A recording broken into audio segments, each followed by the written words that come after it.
Hello guys, good day. Today we are going to discuss the process of curriculum planning, its different sources and influences. There are three curriculum sources, guys, as identified by the experts, namely society, learners, discipline, or otherwise known as subject matter. Now, why is society considered as a curriculum source? Well, society is a very significant curriculum source because it can be a good source to know the different cultural, socio-economic, and political situations that can make the curriculum very relevant and more responsive to the existing conditions of the society. Well, in terms of learners as a source of curriculum, guys, it is considered to be one because it is the very core recipients of the curriculum. They are the targets. They are the very reason of the curriculum's existence, right? Learners are considered to be as, of course, major sources of the curriculum because we have to consider the different cultures, learning styles and needs, and even the types and level of motivation. By by scrutinizing it, by knowing it, by determining such, then in curriculum planning, we could have a great plan because its principal bases are, of course, the empirical data that we observe coming from the learners themselves in terms of those diversities and differences that I mentioned. Now, the third curriculum source is discipline or subject matter. Why is that so? Well, according to some expert students, the subject matter itself has to be closely analyzed in terms of contents, right? Because we have to delineate, we have to determine the different topics that belong to a particular subject matter or discipline. So we could have segregated those and categorized those that with those topics which are highly appropriate for this particular subject. From those topics, then we eventually create competencies to be, of course, embedded in the curriculum. Okay? So those are the three curriculum sources. Now, we'll proceed to the different curriculum influences students. First, the students themselves. Why is it so? It is considered to be the most influential as they are the focus of the curriculum, as I mentioned. Second, school vision, mission, and core values. These are the fundamental basis in crafting the curriculum objectives, contents, learning experiences, and evaluation. If you happen to observe it, guys, as I said minutes ago, that discipline or subject matter have to be or are considered to be as the basis, as the sources in crafting our topics, right? The contents of our particular subject. Now, in terms of school vision, mission, and core values, guys, these are the fundamental bases that should be reflected in our syllabus or um, curriculum, guys. No, wherein we means no we have divided it into objectives, content, learning experiences, and evaluation. It's just like a crafting of lesson plan, right? That right after the school vision, mission, and core values, guys, these objectives, contents, learning experiences, and evaluation must also be particularly aligned with the school vision, mission, and core values because these are the intentions of of the school, right? Something like the vision, mission, and core values are the very reasons why the school exists to produce functionally literate individuals, to equip to them with relevant, appropriate competencies with a particular subject that they have taken, right? Then the core values are also needed because once again, the aim of 21st century education is the transformation of individuals into functionally literate and holistically developed individuals or graduates who are educated not just by mind but also by heart and by hands. We'll proceed to the third curriculum influence. It's called as admission or retention policy. Why are the schools imposing this towards the students, guys?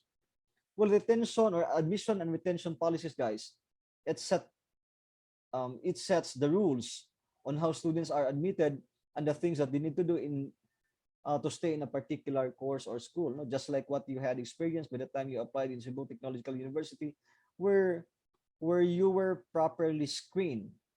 You presented your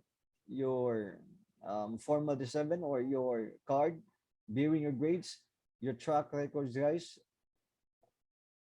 in order to indicate the kind of performance that you had done during the basic education. Because as what we have known, guys, today, the tertiary education is provided by the government for you for free, and you should be thankful with that. Now, since you are now admitted in our university, guys, of course, you have to observe properly the different retention policies. Just like you have to maintain some grades, or else you shall be advised to shift a different program, right? So this is one of the curriculum influences. Well, number 4, school administrators. Why is that so? Well, school administrators, guys, otherwise known as school principals or deans, guys, in tertiary level, they are the managers of the teachers.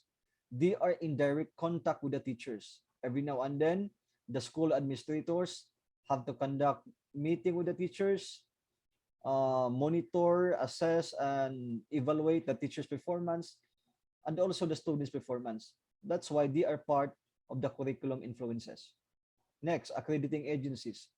Accrediting agencies, it refers to any agency in the government or a privately owned, privately founded accrediting agency. It depends because there are also private accrediting agencies. Now, what's the purpose of these accrediting agencies, guys? The very reason why they exist is that they would evaluate the different degree programs with respect to the different courses and programs offered by a particular university, guys. And in basic education level, guys, they might not have this accrediting agency, but it's their principal or the public district supervisor or the division itself where the teachers belong are going to conduct the accreditation.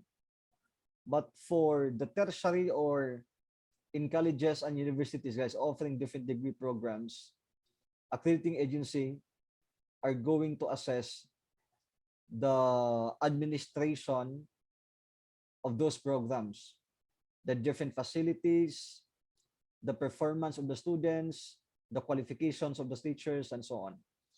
Well, next, number 6, government policies and agencies. Why? No? What's the purpose of these government policies and agency, students? Obviously, guys, the government policies and agencies, they are in charge of regulating the schools in terms of its administration and management. That also includes the the do's and don'ts within the school or within the university, right? It provides guidelines, orders, and memoranda. Well, the 7th curriculum influence is market demands. What is that thing? What does it mean? Market demands refer to the society's needs, students. Something like, if we now try to evaluate what are the different skills that the students must have to possess for it to be aligned with the society's needs. Something like, after the students have graduated, where are the students going? Will the students be will the skills and competencies of the students be demanded by the different companies and entities in the society? Because what's the purpose of finishing a degree where in fact after finishing such, you will you will perhaps be jobless, right? Merely because your profession is something like not demanded anymore in in the market or in the society. Okay, just like in the case of nursing students, if you happen to be familiar, way back in early 20s, year 2000, 2001, 2002, 3, 4, 5, 6, 7, guys, there was a very high demand of the nursing profession. I mean, of the nurses abroad. But after 15 years, perhaps the vacancies there at were already filled in. And so the Philippines has produced thousands of nurses per semester. And so what happens? There is an excess of supply of this particular profession. That is why their value in terms of economic aspect, I mean in terms of the salary received by the nurses, since there is an excess in supply, then it affects the economic value of that particular profession. Not just the nurses, but also even the teachers, guys. When you are a teacher in public school, the salary would be major, guys. No, it is not competitive. That's why if you intend to teach in to a particular school, please join the government. Please join the Department of Education, or if you will have enough qualifications, the master's degree or the doctorate degree, join the state colleges or universities. Promise you will never regret. Now, let's talk about the alumni as a curriculum influence. So alumni, as we know it, guys, these are the graduates of a particular school, right? For instance, in elementary, whatever is the name of the school that you have graduated, that was your alma mater, and you are considered as an alumnus of that particular school. So alumni as a curriculum influence, because those alumni will soon become external stakeholders who will help the school in some matters. At the same time, alumni also manifest different skills and competencies, knowledge and attitude, and even values, no? That we could somehow say the curriculum is successful because we have produced this kind of alumni. That the curriculum is very relevant because our alumni have gotten the respective jobs after graduation, right? Now, curriculum, another curriculum influence, the market demands.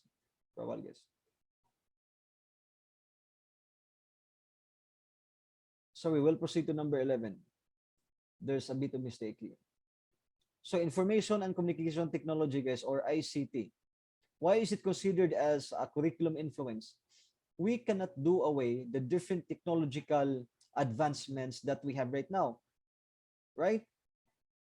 I mean, as much as possible, the schools must find ways to acquire different information and communication technology because these are highly indispensable, useful, beneficial for the students. No? It gives us the easy access, or it gives the students the easy access of different references, especially if there is an internet connectivity of the school, guys. Unlike before that we had to go to the library, manually look for different books and references that we could somehow use in our respective assignments. Nowadays, in just a matter of second, billions of informations relative to a particular topic that we have searched will come out. And that's how fascinating ICT is. And therefore, it should be made available for the students in every school, though it's quite ideal because it entails a lot of expenses, but the schools, the principals, the supervisors should find ways for the schools to be equipped with it. in order for the school to be connected to global community, guys. And aside from that, of course, keeping of school documents and students' records have never been as easy as now with the aid of technology. Well, religion also serves as a curriculum influence because we could not deny that from the moment we were born, guys, our parents have the respective religious doctrines, which they also happen to pass to us, or our religious leaders have indoctrinated us to the different religious beliefs, doctrines, as embedded in whatsoever the holy book that we have known, right? So, in fact, religion is considered as as one of as one of the major agent of socialization. Okay, so school facilities also serve as a curriculum influence. Why? Because, right? How could a school run smoothly, efficiently, if and when there are no school facilities being being operational and available for the teachers, for the principal, for the students themselves, right? Actually, this is one of the many problems in the public school, guys. Like when I was still in deep ed, I was assigned to a night high school uh because of the lack of classrooms or insufficient number of the classrooms. But as of the time, yeah, there are many night high schools in this division, guys, no? So classrooms, books, and others, no? So laboratories, guys. So if like the computer lab, science related laboratories, of course, when a student or teacher gets ill, that's why clinics should be made also available as part of school facilities. And yeah, very influential in the crafting of curriculum plan. Counseling office, of course, no, we are so familiar with it because we have been students. Yeah, we have been students, and these school facilities are, of course, available in different public or private schools. Now, the canteen and the chapel. Lastly, the student services, guys, must also be available, right? So the from school facilities, that those can be translated to services for the students. Like in the case of chapel, it is run, governed, and operated by a certain designated teacher, no, or even a nun. In the case of sectarian schools, guidance office usually manned by guidance counselors, or in public schools, guys, there are many guidance offices which are manned by guidance designate and are not full-fledged guidance counselors. Anyways, these kind of teachers have undergone a lot of training for them to efficiently discharge their respective duties as guidance designates. Now, the clinic, the purpose is so obvious. I mean, doesn't have to be elaborated na. So scholarship office in public school, in basic education, guys, this scholarship office, I don't think so this is available. But for tertiary education, especially in CTU, we have this kind of office, no, the scholarship office. Then lastly, the student affairs office, guys. What's the function of students affairs office, by the way?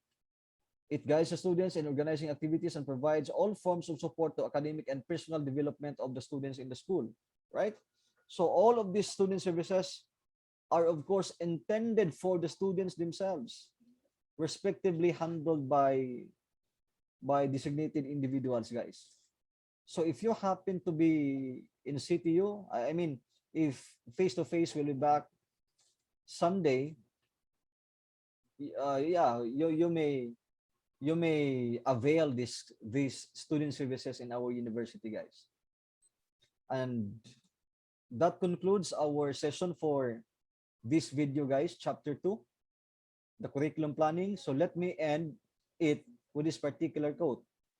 Planning decimates the probability of failure. Why? Because in making a plan, we have created an invisible roadmap that serves as a guide in our exploration of the curriculum, in the consummation of the different vision, mission, objectives, different competencies, by providing appropriate learning activities and learning assessment or assessment tasks.